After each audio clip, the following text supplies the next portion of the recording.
larawan sa atong subahan. Usa ko ni anak kaniadto nga moatake sa larawan sa atong subahan. Agi pag-atake mo gamit ng Biblia. Kay ang Biblia usaman sa pundasyon sa atong pagtuo.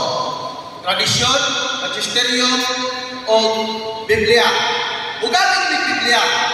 Gamiton na mo ang Ezekiel, Kapitulo 10, versikulo 9. Ang gingon nito, ang ilang mga Diyos-Diyos, gihalupan ng plata, bulawan, isanlaan, o dagpong pula, gikan sa espada.